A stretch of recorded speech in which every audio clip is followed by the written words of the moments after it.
All right, guys, welcome back to MMA breakdowns and bets. Looks like it's just me this week.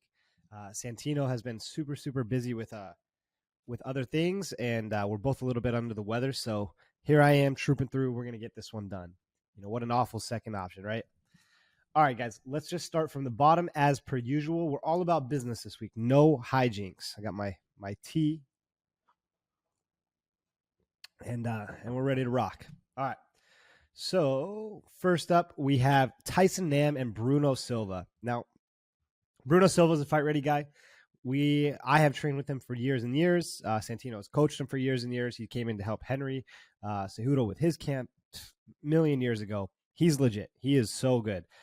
Even in the time that I've trained with him, you know, he's a black belt in jiu-jitsu, but his wrestling has leveled up. His striking has always been phenomenal. He's fighting Tyson Nam, who's pretty old here. Look at Bruno Silva's last fights. You know, he's a small guy. He never should have been at bantamweight. He's a lot smaller than I am. And even at the time, I was a small flyweight. You know, and he fought Khalid Taha. He's fought Tagir. I like Bruno here. I like Bruno in this spot. You know, I know Tyson Nam's a good story. He cracked a little bit of a chinny O'Day in his last fight. But Bruno's fundamentals are a lot more solid. He is clean. He can wrestle. He can grapple. He can do a lot of things really well. So for me, in this spot, it's going to be Bruno Silva, and I already have a play on it. Okay. Next up, we have Tony Gravely and Victor Henry. So two guys that I have a lot of history with. Victor Henry, I've never won a bet on him. I can't. Picked Raoni against him. Didn't work out. And then I picked him against, what's his name? It's early morning. Assuncao, and he shit the bed on that one, right? Gravely, I've actually made money on almost every single time, right? You know when he's going to win, you know when he's going to lose. He lost to Javid, no loss there, you know, no bad thing there. This matchup is really interesting, right? You have a guy who's just more physically imposing in Gravely, who's strong, can wrestle his ass off, hits hard, versus a guy that's kind of volume and in your face and just wormy, squirmy, kind of crazy. Man, I've been back and forth on this one, and this is a really tough one, but I think I'm going to go Victor Henry here. This fight could be so much easier if we just were guaranteed to know that Victor Henry would get up once he's taken down. Now, he has shown that a few times, and he's with Chad Savage George. I love CMMA. I think that's a great gym. I have a feeling that once he's taken down, he's going to stand up. He's going to know how much that wears the gas tank of Tony Gravely. Victor Henry is a lot bigger, like a lot taller, I guess I should say. High volume. It's hard to breathe when you have somebody throwing that many punches, that high volume in your face. So I like a Victor Henry look here. Now, the problem is this bet can go really sour as the second he's taken down, he just sits on his back and tries throwing up guards and arm bars and never works back to his feet, right? Striking wise, I think he's got a good chin. I mean, he does have a good chin. He eats a lot of punches pretty flush, and he kind of walks right through it. He sticks that jab out a million times right in your face, makes it super hard to breathe. So for me, I like a little Victor Henry in this spot. All right. Next up, we have JJ Aldrich and Ariana Lipski. This, to me, is probably one of the best spots on the card. I don't know how it couldn't be. You have a girl that's a decent striker with awful fight IQ and no stand-up game, no get-up game, like right when she's taken down, versus a girl who's, you know, not the world's best athlete, but fights with the highest IQ and always has a good game plan. So, you know, I think this is one takedown per round. Lipski's on her back, and Aldrich is destroying her, right? Aldrich has really good awareness when she's on the ground to not get submitted. She's big. She's got good hips. Even her striking, she's southpaw. She stays out of danger. She counters well. She moves well. I don't know how you don't love Aldrich in this spot here. Okay. Next up, Mario Bautista, and we have Guido Cannetti. I don't see how this one really goes a different way. Guido has been on borrowed time for a long time. He's 43 years old. He got a win against Randy Costa and Chris Mutino. Who saw that coming? I've been trying to fade Guido at all times, but man, he just keeps rising to the occasion. But against Mario Bautista, Mario I've known for a long time. Man, the kid is legit. He is so good. I guess I can't even call him a kid. Not anymore. He's so good. He does everything well. He's not a specialist anywhere, but he's very well-rounded. Good striking, good wrestling, amazing cardio. I mean, the price has gotten out of hand here, but I mean, you just got to figure out a way to play it. Probably Mario inside the distance somehow, some way, right? All right. Next up, we have Sedriques Dumas versus Josh Fremd. All right, much ado about this one. This is the hot topic online this week is Dumas versus Fremd. Now, admittedly, I took a position against Dumas when I thought he was fighting Azitar, and not necessarily because I thought Azitar was going to win, but I just don't think Dumas is where he's touted to be. That being said, I went back, I watched the film. I know Fremd well. I've bet on every Fremd fight since before, since in the LFA, right? So long time. I've won a lot on Fremd. I've lost a little, but mostly won.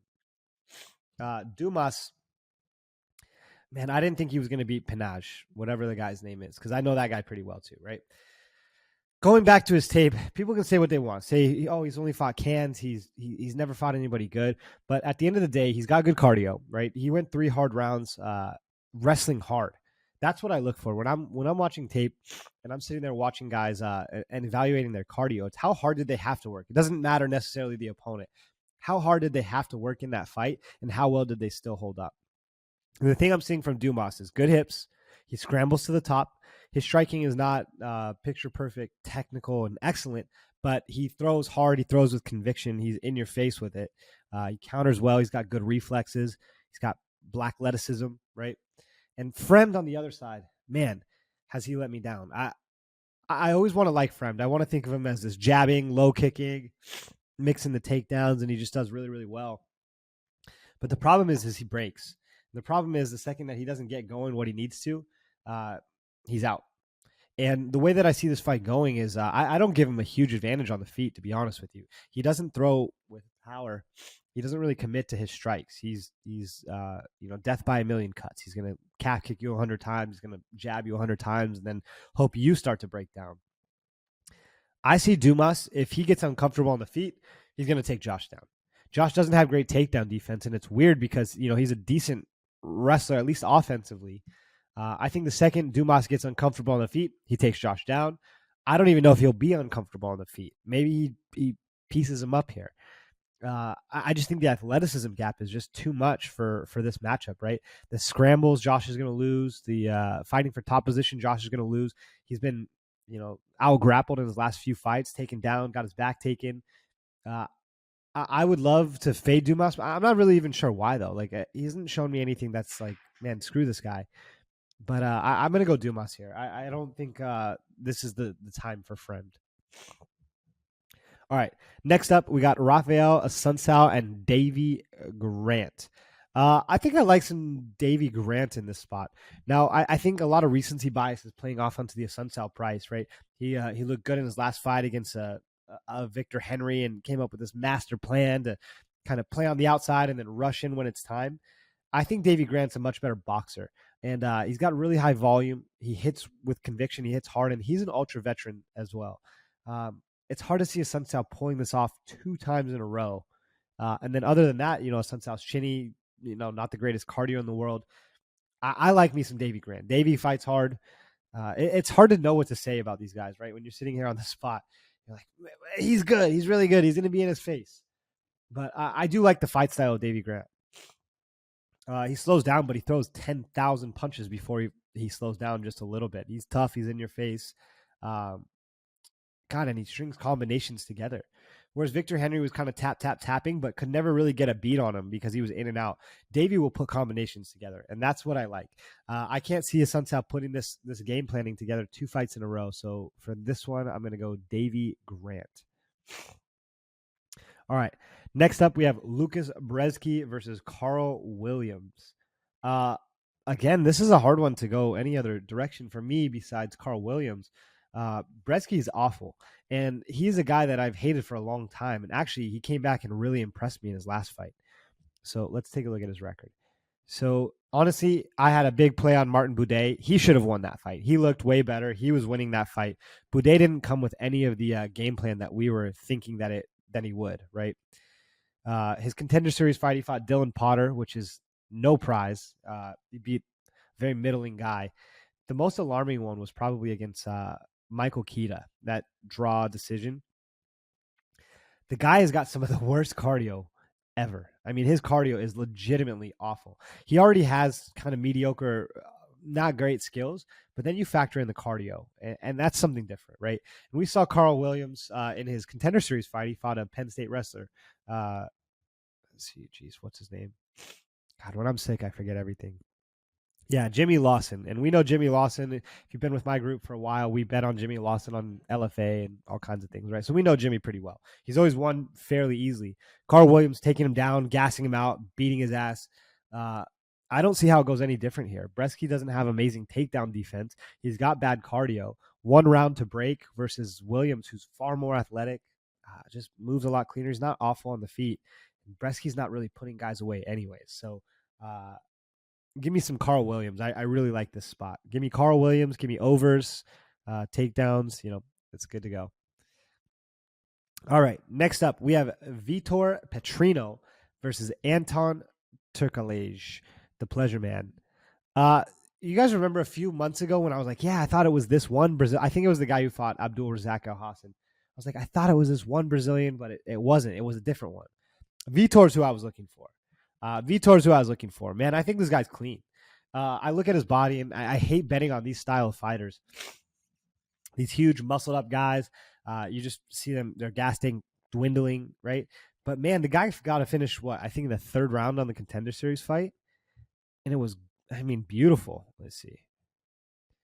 No, round 2 from Rodolfo Bellato, who's 8-1. And then he fought the guy 20-8. I've been trying to find that film because I think that's going to be the most important. So I got to get on that one.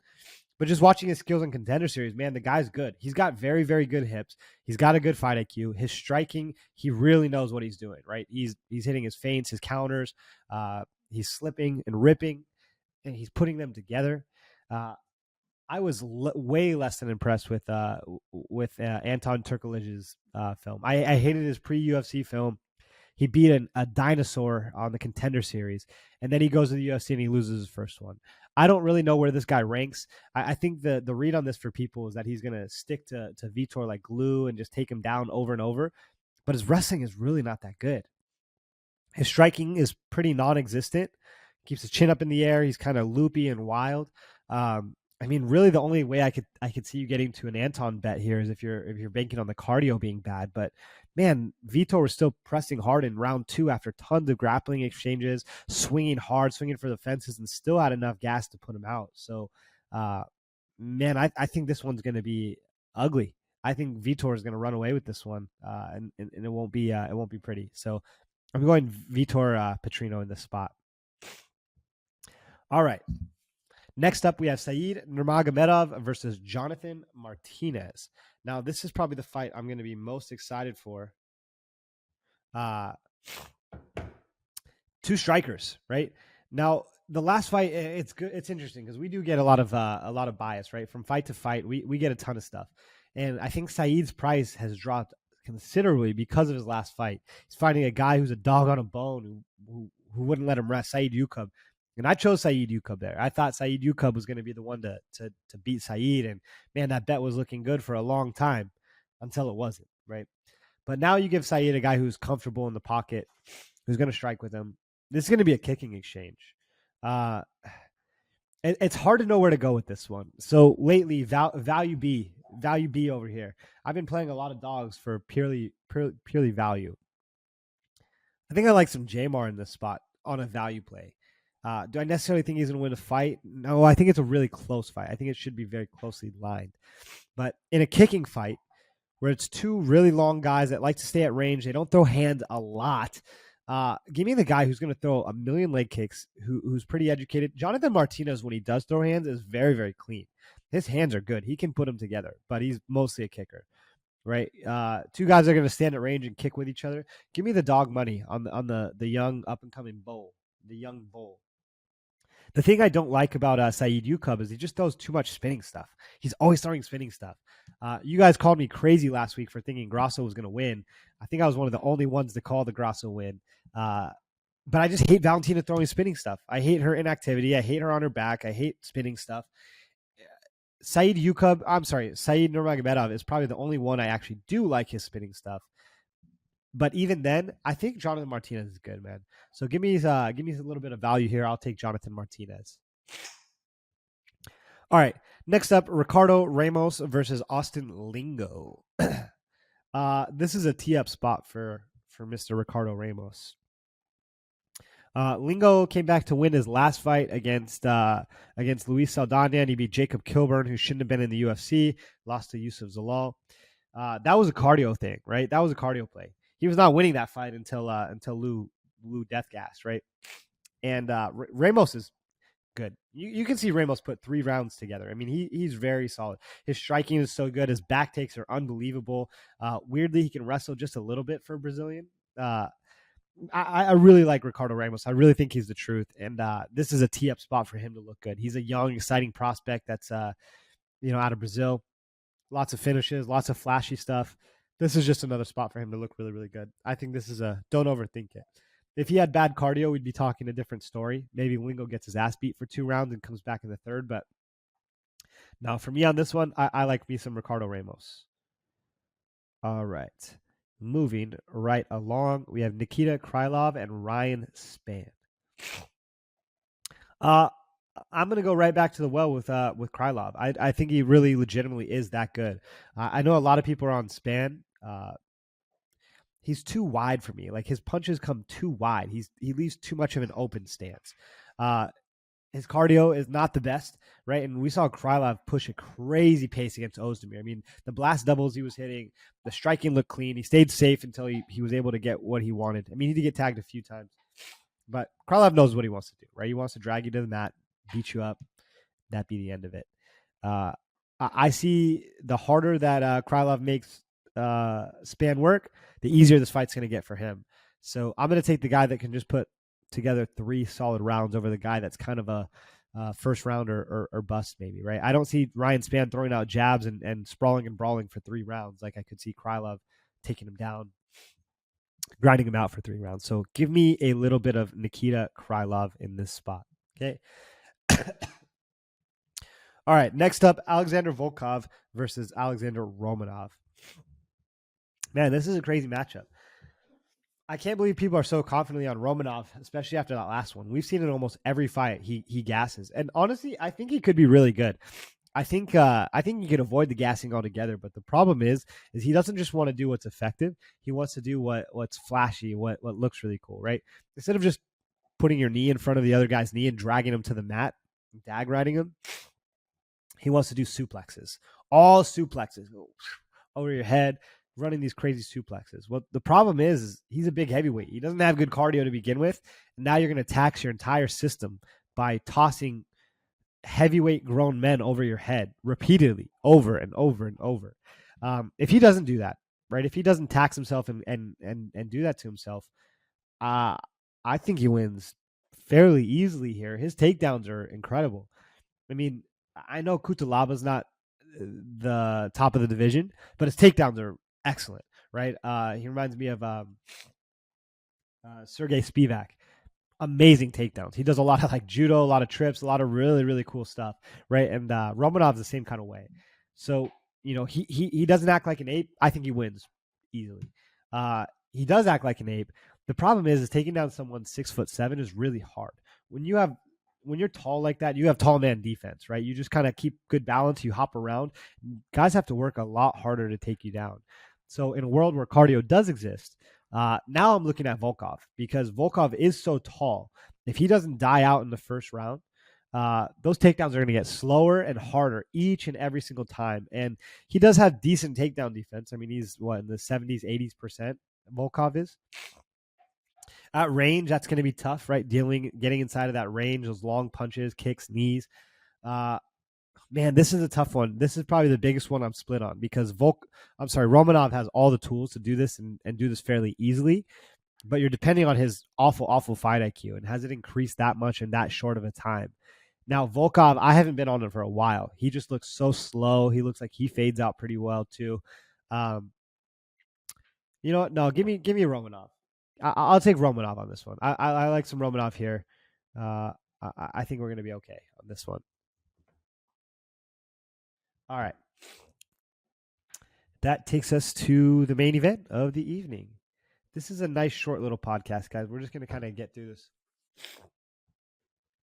I taped all these fights, mostly all these fights. There's some spots I like here. Last week, what a great week. We had bare knuckle. If you guys saw the Connor Tierney disqualification, what the fuck was that? That's crazy. There was just a couple bad beats. The Connor Tierney one just drives me nuts. He's winning the whole fight, drops the guy, and he gets dropped with 50 seconds left, stands up fine, and they're like, nope, waved it off. Stopped me from like a 6-figure week. It's insane. But we live, we learn, we move on. We're grateful for what we have.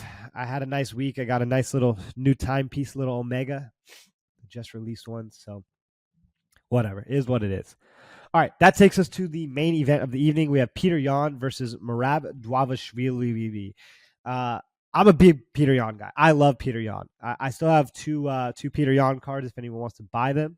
I will be selling. No, maybe I'll hold on to them. But I love me some Petr Yan. I just read this guy on Instagram. You guys should go follow him. Brawler Bible. Posts really cool pictures, really cool things about a lot of the fighters. The way he said it was that Petr Yan makes basics looks flashy and flashy look like second instinct, like he's done it his whole life. And I would agree with that. Man, the guy is so freaking good. His striking, his counters, his reads are incredible. He's like a little mini Fiziev. I just love what he does. Grappling-wise, he's very good too. Great takedown defense, good stand-ups. Now, I know you're going to point to the fights with Aljo and say, well, it wasn't great there. You're right. The problem was it was great, and then he turns his back and then gets his back taken. And his back defense might not be the best, but his stand-ups are really good. He's game. He's want to be in your face. I love him here in a 5-round fight against Merab. I know Merab much is due about his takedown defense, but then even in the Marlon fight, I thought he kind of slowed down a little bit. I know he'll dig deep and push a pace and go takedown for takedown, but what happens when the takedown's not working? I know he does swing big bombs, but Petr Yan has to be ready for that, and I know he's going to be ready for that. You know, I don't see Merab getting a million takedowns here and holding him down each and every time. Right, he might get 3 or 4 takedowns, but I think Peter's back up, and that's the big difference between Merab and Aljo is the jiu-jitsu. It's funny in this world, jiu-jitsu counters wrestling, and wrestling counters jiu-jitsu, and they work inversely all the time. You get one move that's so good in jiu-jitsu, and then the wrestler comes and goes, "No, this is how we get out of it, easy." Right, and the wrestler shoots this crazy takedown, blah blah blah, and gets countered by jiu-jitsu. That's always how it works. I think the guys who can wrestle and do jiu-jitsu like Aljo, that's a real rarity in the sport. Guys who, he wasn't the greatest college wrestler, but he wrestled at a high level for the grand scheme of things. And then he added great jiu-jitsu on top of that. Whereas Merab is, to me, a little more one-dimensional. He's a cardio, I'm in your face guy, and I'm going to wrestle a million miles an hour for the entire duration of the fight. Now we got 5 rounds against one of the best guys in the world in Petr Yan. Give me some Yan. All day, every day. I'm going to take Yan. Good sprawl and brawl. Beat him up. Break him down. I love some Petr Yan here. So, all right, guys. That was a quick one. 23 minutes. See what happens when we don't have the chatty Cathy oil tycoon here. Time flies, and we're having fun. That's all for me, guys. I know Santino will put up breakdowns on the Patreon. We will still do things as normal. Go join the Patreon. Go join the Discord. We started really rough this year, guys. Really, really rough. The last 2 weeks has been so good that it brought us back from the grave, and now we're having a good year. So I just moved into my house. I got a lot of stuff done around here, and that money helped me. I got a nice little timepiece, little watch. So, guys, go sign up. Go join the community. It's a really great community. You could spend as many hours as you want on there. Everyone's chatting. We have people from all over the world. All right. Yeah, Santino will be back next week. We'll be back to business as usual. I don't know if there is an event next week. Maybe we have next week off. Good, because we're both sick. All right, guys. Thanks. Peace.